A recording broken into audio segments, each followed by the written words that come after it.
Ex's parents shamed me for ending it after her dirty lies pushed an open relationship. Then my boyfriend hid my stuff and stalked me with creepy notes. Ever had that gut punch moment when someone you'd trust with your life turns out to be a stranger wearing a familiar face?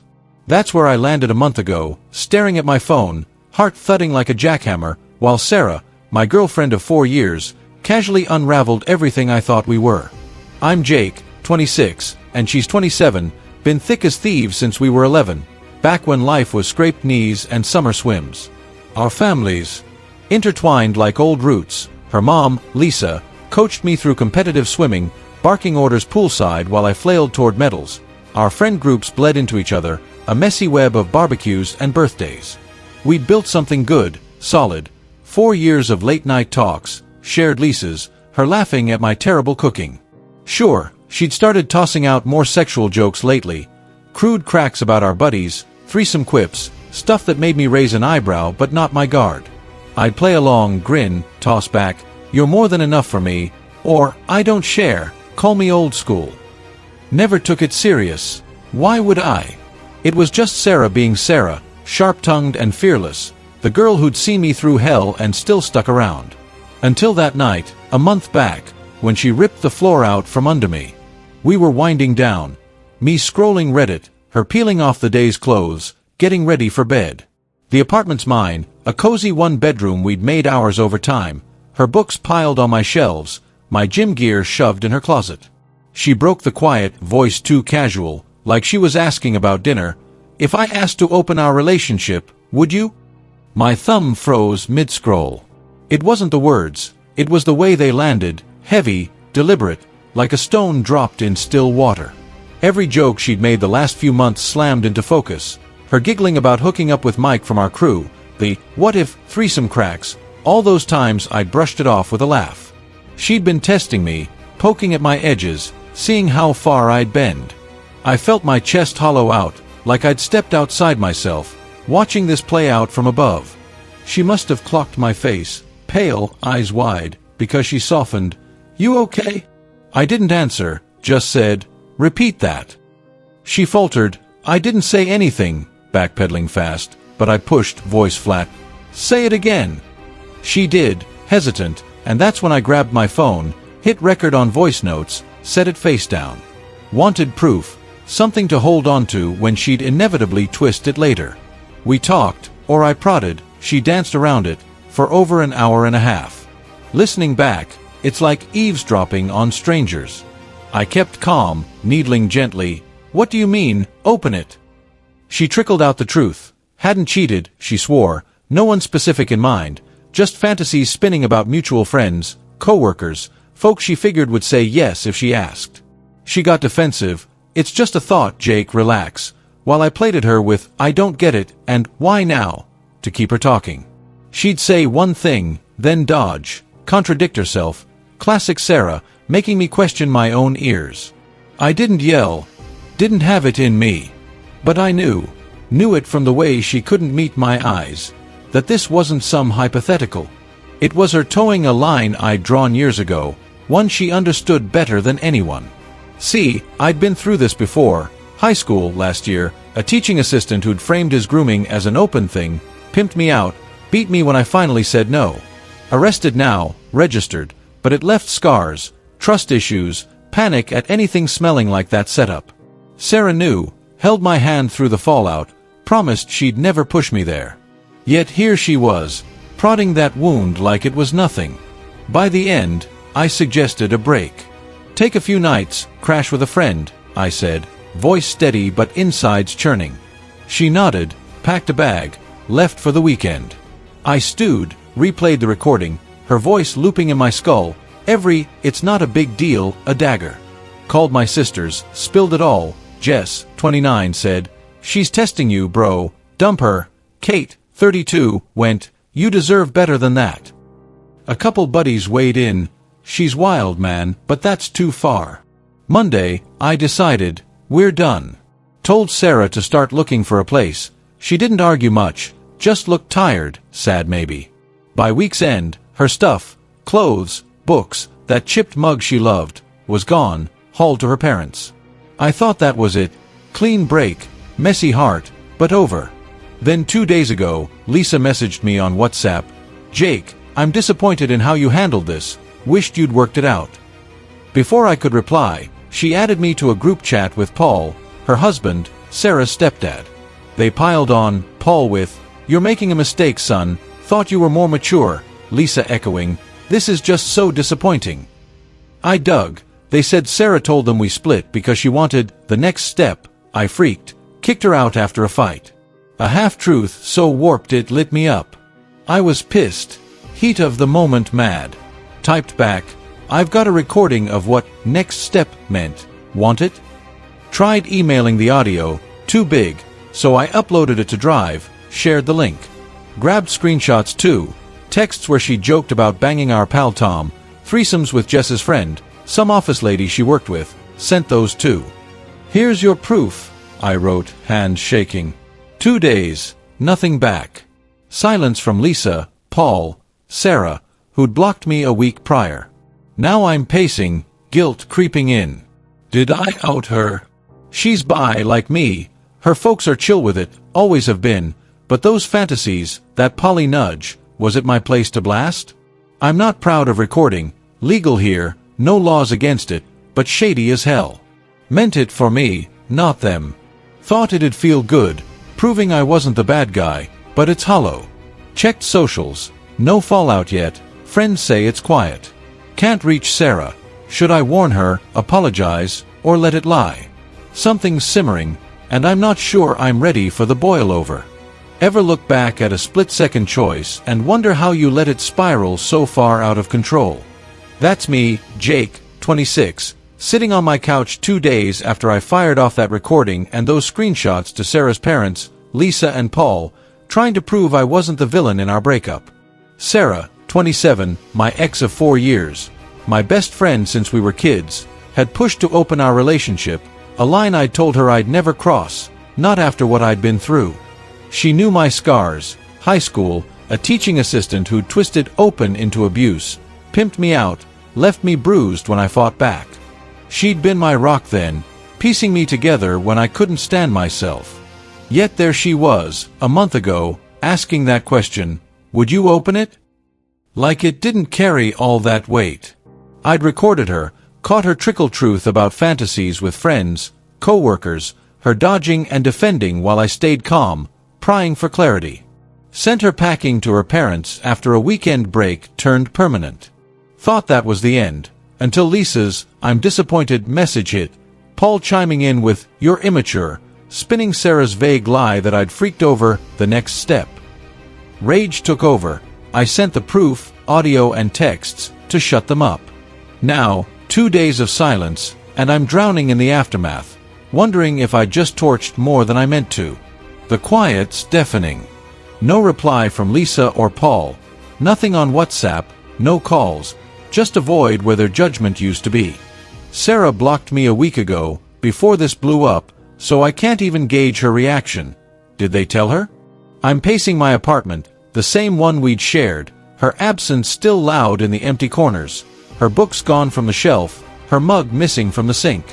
I'd meant to defend myself, not out her. Those texts, jokes about our pal Tom, a threesome with Jess's friend, some office lady, hinted at her bisexuality, a piece of her I knew but never weaponized. We're both bi, her folks are allies, always waving rainbow flags at Pride. But the poly stuff, those fantasies, she might have kept that private. Did I cross a line? I vented online, some forum I lurk on when the world's too heavy. Laid out the breakup, the recording, the chat spat.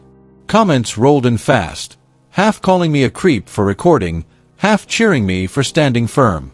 Legal doesn't mean right, one stung. It's not illegal here, no laws on private recordings, but it's shady, I'll own that. Didn't plan to share it, just wanted her words on lock, proof she couldn't twist later. She'd gaslight me before, small stuff, big fights, making me doubt my own memory till I'd show her texts to prove it. Take the McFlurry fight. Years back, she'd texted me to grab one on my way home. I did, handed it over, she rolled her eyes. I said Dairy Milk, not Smarties. Don't you listen? They don't even do dairy milk here anymore. I showed her the text, Smarties, clear as day. She screamed I'd faked it, chucked the ice cream at the wall, smashed my phone screen in the chaos. 15 minutes of yelling over nothing. Or the time I held a door for a group, girls in it, and she raged I was flirting, chasing attention, a chivalry act to impress them. She'd rant till I'd shrink, questioning myself. Therapy helped. She came once, saw her own words, admitted it. We'd worked on it, or so I thought. That night she asked to open things. I recorded because I knew she'd lie, say she never said it, make me the crazy one. She did, at first. I didn't say anything, till I pressed. The tape's raw, her voice weaving excuses, me coaxing truth. Sending it was spite, pure, hot anger at Lisa and Paul's sanctimony. Now I'm not vindicated, I'm hollow. Checked socials, no blowback yet, friends say it's quiet. But guilt's gnawing, should I have stayed silent? I called Lisa and Paul, apologized, voice tight. I'm sorry I got mad, cussed you out, shared that stuff, it was spiteful private. They were cool, invited me for lunch, no Sarah. Awkward as hell, sitting at their table, her childhood pics on the wall, me fumbling through, I overreacted. They apologized too. We shouldn't have meddled, should have heard you. Paul said, we told Sarah we heard it, she lied, but she's fine, staying with us. Lisa nodded, no fallout, just tense. We agreed to drop it, I'd keep distance. They're her parents, not my allies. Left on shaky truce, but I'm done engaging. Then Sarah unblocked me last night, unleashed hell via text. You're disgusting, recording me, creepy as fuck. I fired back. I did it because you'd lie, you proved me right. She cursed more, no real answer. I'm reeling, 4 years, my confidant, gone. Online replies hit harder, she gaslit you, abused you, classic. Friends echoed it, her tantrums, jealousy, pushing my trauma. That high school hell, assault, coercion, she knew, yet prodded it. I thought I'd healed, leaned on her, but she was breaking me too. Therapy's back. I'm not over it, not strong as I hoped. Sitting here, cat purring, I'm picking up pieces. Then I notice, my keys aren't where I left them. What now? Ever wake up one morning and realize the life you're living feels like a lie stitched together by someone else's hands, every corner hiding a trick you didn't see coming? That's where I found myself, Jake, 26, 3 weeks into cohabiting with Tom, my boyfriend of 5 months, and I was starting to doubt my own sanity. After Sarah, my ex of 4 years, gutted me with her push to open our relationship and her parents' sanctimonious shaming, I'd thought Tom was a fresh start, a safe harbor after the storm. He'd moved into my apartment when his place supposedly had damp walls, a renovation excuse that bought him 4 to 6 weeks while my roommate was abroad. I'm no stranger to upheaval. Sarah's gaslighting had me second-guessing reality, and my high school trauma with a teaching assistant who'd framed abuse as openness, pimping me out and beating me when I resisted, left trust a fragile thing. Therapy's been my lifeline, piecing me back together, and Tom seemed steady at first. His jealousy over my solo nights out, Friday beers with the guys, Saturday gigs with old pals, had been a snag, but coming home to the same space softened him. We'd cook pasta, binge old movies, fall into a rhythm that felt like it could hold. Then the vanishing started. Keys, a pack of chocolate bars, a friend's gift. Gone one day, back the next, right where I'd left them. I'd ask Tom, casual as I could, "Hey, you see this?" He'd shrug, eyes narrowing. "No idea, maybe you missed it." A glaring 12-bar pack, bright red wrapper, invisible? He'd snap, "You're just stirring drama," and I'd retreat, wondering if I'd imagined it. This place is mine, a one-bedroom I've clung to since Sarah cleared out, her books yanked from my shelves, her chipped mug no longer cluttering the sink. Tom rolled in with his chaos, gym bag slung in the corner, guitar propped against the wall, socks spilling from a duffel, and for a bit, it felt right, like a new chapter overwriting the old. 3 weeks in, though, that comfort curdled. I'd wake up, groggy, reach for a chocolate bar to stash for work. Gone, cupboard bare. Ask him, He'd say, "Don't know," voice edged with irritation. Next day, there they were, stacked neat as ever, mocking me. Then a necklace I'd borrowed from Jess to return, missing from my dresser, back by afternoon. Work papers I needed for a deadline, vanished from my desk, reappeared overnight. I'd press, "Tom, seriously, what's up?" He'd flare, "Why'd you make shit up? You're paranoid." It wasn't just petty theft, it was a pattern, a slow drip of doubt eroding my grip. I vented on that same online forum from Sarah's mess, laid it out, keys, food, papers, his denials. Replies flooded in, gaslighting 101, red flags everywhere. I dug deeper, saw the signs I'd ignored.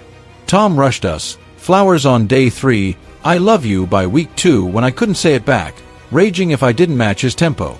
Logged into my Facebook day 1, switched my status to in a relationship, called it a cute surprise when I bristled.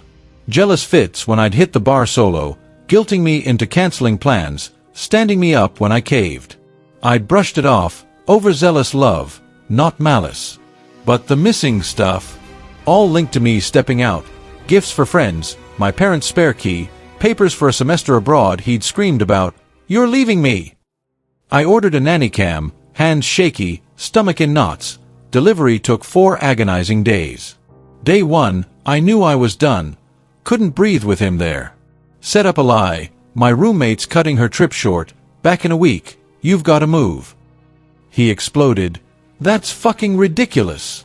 But I stood firm, her call, not mine, call your landlord.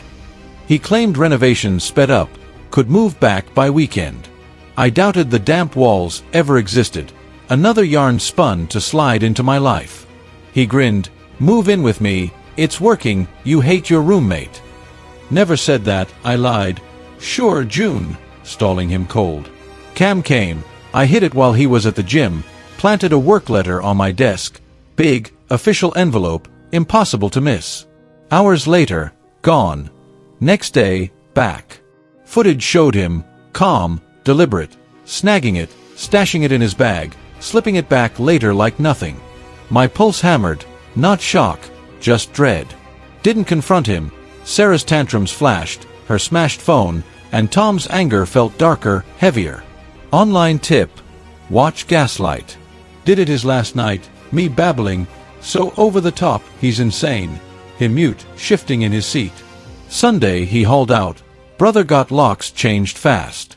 I texted, "It's over, don't contact me." Hiding my stuff's sad. Calls started, relentless. I ignored every one. Then it got ugly. Fake calls to work, Jake sick, some doctor voice, friends texting, "You okay? Heard you're off." Mom got a Facebook sob story from him, concerned friend, Jake's breaking down. Never met her, pure creep. Saw him across the street, staring, day after day. Notes with flames under my door, 3 a.m. doorbell buzzing, 5 nights straight. I bolted to my brother's, heart in my throat. Restraining order took hours, cam clips and notes barely enough for the cops. Roommates livid, locks changed, me bailing, "She's right, I screwed her over." Asked her parents, not her, dumb move, guilt's thick. But I couldn't stay, Tom's shadow clung too close. Then salvation hit, semester abroad's greenlit, October start. I'm leaving August, travel, reset, link up with exchange students I've chatted online. 7 years of rushing, Sarah's betrayal, Tom's mind games, I'm spent. Staying at my brother's till then, new number soon, college my lifeline. Tom's calls stopped, restraining orders ironclad. Why'd he do it? Control, spite, some sick thrill. Doesn't matter. Locks click shut, cat curls close, abroad's a blank slate. I'm free, not just from him, from all the ghosts. Therapy's steady, friends cheer me on, and that first plane ticket's in my hand. Peace, real peace, is mine at last.